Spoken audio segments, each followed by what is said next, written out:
Naam, fungua nami katika kitabu cha Yeremia. Yeremia sura yake ya 31 mstari wake wa 16 na 17. Fungua nami katika kitabu cha Yeremia sura yake ni ya 31 mstari wake ukiwa na 16 na 17. Kumbuka basi ni katika sehemu ya himizo. Karibu sana tuenende kwa pamoja. Soma nami Yeremia 31 mstari wa 16 na mstari wa 17. Biblia yangu inasema hivi: sasa acha kulia, futa machozi yako, kwani utapata tuzo kwa kazi yako. Mimi Mwenyezi Mungu nimesema, watoto wenu watarudi kutoka nchi ya adui zenu. Yapo matumaini kwa siku zenu zijazo. Mimi Mwenyezi Mungu nimesema, kwani watoto wenu watarejea nchini mwao. Najua naposoma pale, hii ni huruma ambayo Mungu alionea wana wa Israeli, ndipo basi akawa na wapatia hii assurance kuhusiana na watoto wao kurejea. Labda ukisoma pale nyuma utapata msingi wa habari hiyo, kwa nini ilifika mahali ikabidi basi watie moyo hivyo. Lakini kidogo tu nikawa nahisi kwamba labda pasipo kuingia ndani kule katika swala hilo kwa ajili ya muda wetu, ni kwamba Mungu pia nasi vile ambavyo alihurumia wana wa Israeli, pia ni ombi langu kwamba akapate kuona huruma juu yetu. Kuna mambo ambayo yametukumba kama taifa, of course kama ulimwengu mzima, na vile vile kuna mambo ambayo yanatukumba kibinafsi. Tusisahau kwamba licha kwamba kuna mambo ambayo yanakumba taifa nzima, kuna mambo mengine ambayo ni ya kibinafsi tu, ambayo wakati mwingine you can't even afford telling them to people. You can't even afford telling it to yourself. You know, kuna mtu mmoja alisema kuna vitu ambavyo tu unafikiria kuvihusu na huwezi kasema mbele ya watu, hata kujisemea wakati mwingine unashtuka, unaangalia kama mtu anakuona, kwa sababu ni mambo ambayo ni mazito kidogo. Naongea kuhusu mtu ambaye amefika mahali kuna dhambi fulani umetenda, ambapo basi unashindwa, hii nilifanyaje? Mimi kama pastor, mimi kama kiongozi kanisani, mimi kama mlokole nimeokoka miaka hii yote, mbona nimejihusisha kwa tendo kama hili? You know, hata mwenyewe ukifikiria kulihusu unasikia hapana, unasikia no. Lakini wacha nikujuze hivi, licha ya hayo yote ambayo basi yanatukumba, mpendwa msikilizaji, naomba Mungu akapate kuturehemu tu, akumbuke rehema zake. Vile ambavyo alihurumia wana wa Israeli, atuhurumie tu. Kuna mtu ambaye umefika mahali, ni dada, umeokoka, unaenda pale kanisani, lakini sasa hivi tunapoongea wewe ni mjamzito na hujaolewa, na unashindwa utafanyaje. Unajua pale kanisani watu wanakuheshimu sana, na unaona mimi ni mjamzito, hiyo mimba si ya kijana, ni labda ni ya mzee wenyewe pia. Unashindwa hapa, hata kama ni ya kijana. Swala bado nakwambia asubuhi leo kwamba usije ukafikiria kuhusu kuavya mimba. Please don't think about abortion. That is not an option at all. Ushafanya kosa, linakuuma, unasikia uchungu ndani mwako.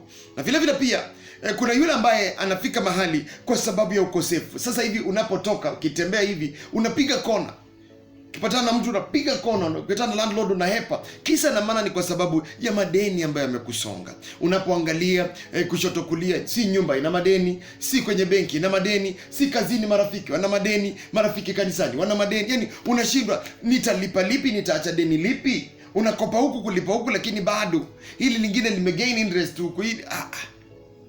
Kwa hivyo ni masuala ambayo yanakukumba pale, unashindwa. Hayo ni ya kibinafsi. Unasema ndio watu wanafikiria kuhusu corona, wengine wanafikiria kuhusu COVID-19, of course ni the same. Wengine wanafikiria kuhusu nzige, wengine wanafikiria kuhusu mambo ya kazi, sijui curfew, siku leo kuanzia saa 1 haifai kuwa nje. Haya yanasumbua wengine, lakini wewe hayakusumbui sana, kwa sababu you have your own problems ambazo zinakusumbua. Lakini licha hayo yote, penda msikilizaji, ukisoma mstari wa 17 Biblia inasema kwamba wacha kulia, futa machozi yako. Kwani unajua kuna wengine ambao wamevunjwa moyo, wastahili kufuta machozi. Umevunjwa moyo kwa sababu umejitolea kwa kazi ya Mungu, huduma. Hakuna mtu anayeona kile ambacho unafanya. Do you know, unaweza toka pale kanisani, umepanguza viti, umetengeneza kanisa, umeosha kanisa, lakini la ajabu ni kwamba unaenda kwako nyumbani kulala njaa. Inauma sana, unashindwa hawa wapendwa, kwani hata pastor Mungu ampatie ufunuo, lakini kuna kipindi cha kila mmoja. Wakati mwingine labda ndio uko jangwa ya kwako, kwa hivyo hataona, kwa sababu inabidi upitie pale jangwani. Kuna mambo kadha wa kadha ambapo Mungu ameruhusu upate kujifunza. Kwa hivyo unaweza kulaumu watu bure, lakini kile ambacho asubuhi leo nahisi kujuza ni kwamba neno la Mungu linasema kwamba futa machozi, usilie. inapoongea kuhusu watoto wako, Mwenyezi Mungu anasema watoto wenu watarudi kutoka nchi ya adui zenu. Na hizi kuambia kwamba nawe kila ambacho kimepotea, kila ambacho kimeibiwa kinapata kurudi. Hao ni watoto wao ambao walikuwa wamenyakuliwa, lakini mimi nahisi kuambia kwamba kila ambacho kimenyakuliwa na adui kinapata kurudi. Iwe ni afya yako, unahisi kila wakati wewe ni mgonjwa, iwe ni amani yako, huna amani katika ndoa yako, iwe ni tuseme kama ni promotion yako. Kuna wakati ulikuwa promoted, lakini adui akachukua ikabadilishwa in the spiritual realm, na ukajipata kumbe hiyo promotion haipo tena, na kumbe mambo yalifanyika usiku wa manane, watu wakabadilisha destiny za watu.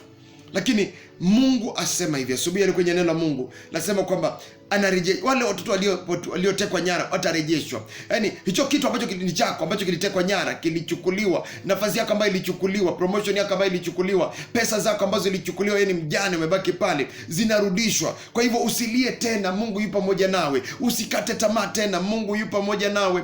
Give up not, because God is with you. Amesikia kilio chako. Na ndipo ukisoma hata katika mstari wa 17 anasema kwamba yapo matumaini kwa siku zenu zijazo. Kuna matumaini. Ndio ulihangaishwa, ndio uliteswa, mkafika mahali. Unajua kuna watu wengine katika ndoa wanapokorofishana, kutofautiana, it's not just normal, it's not that just natural. Unasema ni kawaida, si kawaida. Kuna wengine ni mazingaombwe zimefanywa.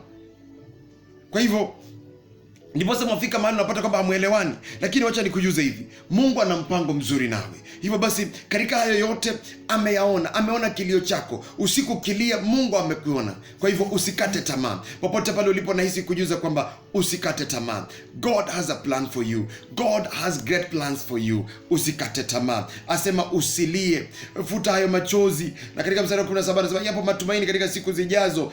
Alafu pale mbele anasema mimi Mwenyezi Mungu nimesema. Mimi Mwenyezi Mungu nimesema. Kwa hivyo Mungu wetu anasema.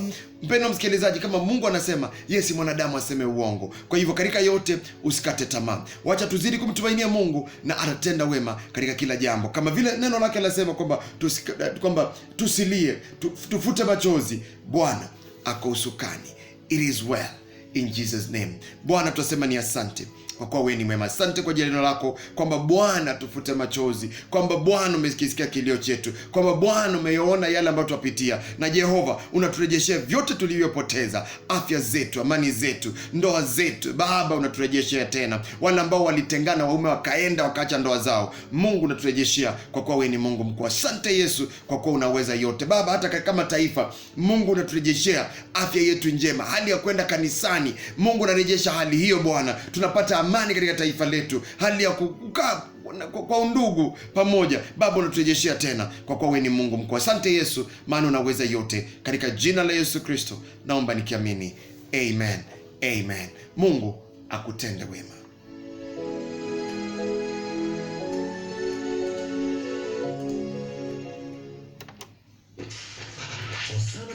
Mungu akutende wema mpendwa msikilizaji, nawe mtazamaji, nawapenda sana. Katika yote jitie moyo kijua kwamba Mungu ana mpango mzuri nawe. Tuzidi kumtegemea na atatenda wema. Toka kwangu hapa VMM ukipenda Victor Mado Mandala, na kukumbusha tu kwamba make sure umesubscribe kwa hii channel ya Victor Mandala, ndipo basi tunapo upload mahubiri ama himizo lingine ama chochote kile, ili uweze kuwa kwanza, kuwa notified kwenye email na uweze kuona. Kwa hivyo Mungu akutende wema, na toka kwangu hapa na kutakia siku njema ya amani, na tuzidi kutii sheria za nchi, na bila shaka mambo yatakuwa sawa. Na zaidi ya yote, hata kama watu waendi kanisani, omba ukiwa pale nyumbani.